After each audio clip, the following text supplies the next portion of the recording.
Here's $1 million question tonight. Is there any place more magical than the wizarding world of Harry Potter? I mean, I guess it depends on who you ask, but personally, I say no. I'm not surprised by that answer. It's been nearly 30 years since author J.K. Rowling released Harry Potter and the Sorcerer's Stone. It would be the first of 7 books in a series that would captivate readers around the world. Over the years, that magic has been brought to life through movies, video games, and other mediums. This weekend, the Portland Symphony Orchestra is transporting its audience to Hogwarts and beyond like you've never seen and heard before. It's a very powerful experience to be able to watch this live. From the book that sparked our imagination. I mean, those people who we've all watched it on DVD in our own home studios, and we have experienced that. But to be able to see it live in a big theater, in a huge HD screen, you know, and seeing over 80 people on stage working, and to make this magic happen, and for the audience to really realize, to kind of almost you get a behind the scene to see how the making of these music and what makes it so extremely, you know, incredible. It's my understanding that the audience is going to be watching the film behind the orchestra as they're playing every note that's heard. That's in correct. the movie. You, of course, are the conductor, so all eyes are on you. And I'm wondering, does the moving picture in the background, does that make your job more challenging? Does it add an extra layer of fun for you? In front of my music stand, I have a TV screen, about like a 17-inch screen, that has the same movie as the audience that would see, but mine has overlays of punches and streamers. And that helps me to sync to the film. And so I get to see that right in front of me, in front of my score. And on top of me, the big screen, that's what the audience sees. Right. Yeah. It's like another element of chaos, though. Yes, it is. It's quite. It's a lot to do. It takes a lot of concentration, obviously, to be able to conduct the orchestra and sync it. You know, because at the end of the day, the film is always correct. What makes the show at Merrill Auditorium so special is it's the Portland Symphony Orchestra that's going to be presenting the music. How many times will you be able to play through the show together before opening night? We will have 2 rehearsals prior to our performances. Just 2? And yeah, just 2.5-hour rehearsals. So within that 2 rehearsals, we put, you know, I need to go through all the music. So some of the music, you know, we go through it just once. Some we have to go back and revisit and touch up and, you know, to try get.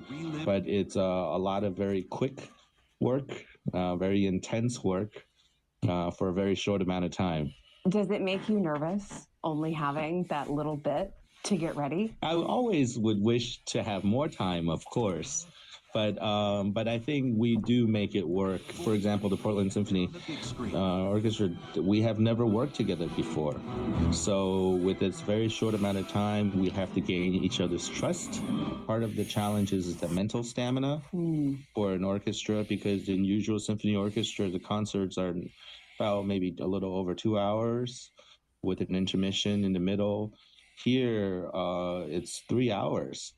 With an intermission in the middle, and to be able to have that concentration, you know, it's a different challenge for a regular symphony orchestra to play in films. Harry Potter is one of the most beloved film series in history, not just for the characters, but because of the music that we've been talking about.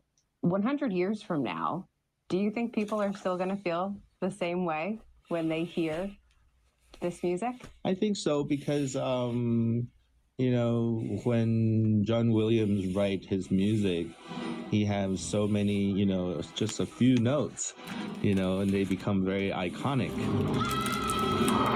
And it's known all over the world by, you know, fans, different ages and, you know, and race. And everybody knows and speak and understand the same love for the music. And I think his music will, and the film will probably last for a long, long time, and for everybody to continue to cherish. Agreed. And I would just like to point out that Shi Hung Young, he's going to be conducting the show all over the world. And that's something that really stuck out to me, is that he has 2 chances to perform with these orchestras before they perform live for an audience. To me, I would be shaking in my boots if I only had that much time to prepare. Well, the good news is that he's dealing with superbly skilled musicians. Very, very true. You know, he's not coming in with a bunch of newcomers. Yes, They know what they're doing. Yes, but it's so cool.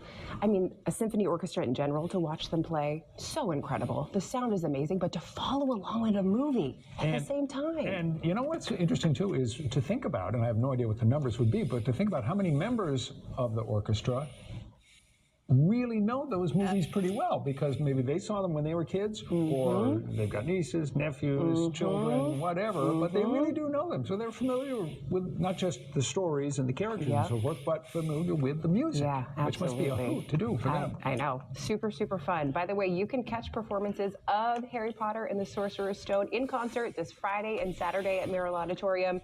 Just head to our website and app for ticket information and more on the show. Sam, how many of the Harry Potter books have I ever read? Hangs head in shame. But I was just in the wrong demographic. I still love you, Rob. I still love you. They came along after I had left my early youth. When we were... Alexa, stop the news. Alexa, give me the forecast for Lewiston, Maine for the next 7 days. In Lewiston for the next 7 days, Friday, 37 degrees Fahrenheit and mostly sunny weather. Saturday, 46 degrees and showers. Sunday, 55 degrees and overcast weather. Monday, 51 degrees and showers. Tuesday, 54 degrees and showers. Wednesday, 54 degrees and cloudy skies. Thursday, 47 degrees and rainy weather. Alexa, give me a sports update. Here's your sports update. In basketball, Celtics and Mavericks are facing off tomorrow evening at 7:30 p.m. In baseball, today, the Red Sox beat the Tigers 5-2. The Twins and Red Sox play tomorrow afternoon at 1:05 p.m. And in ice hockey, Boston Bruins will play Vegas Golden Knights this evening at 7 p.m. Alexa, when is NASCAR? The next NASCAR race is the Pennzoil 400 presented by Jiffy Lube, which will take place on Sunday, March 3rd at 3:30 p.m. at Las Vegas Motor Speedway. It will be broadcast on Fox.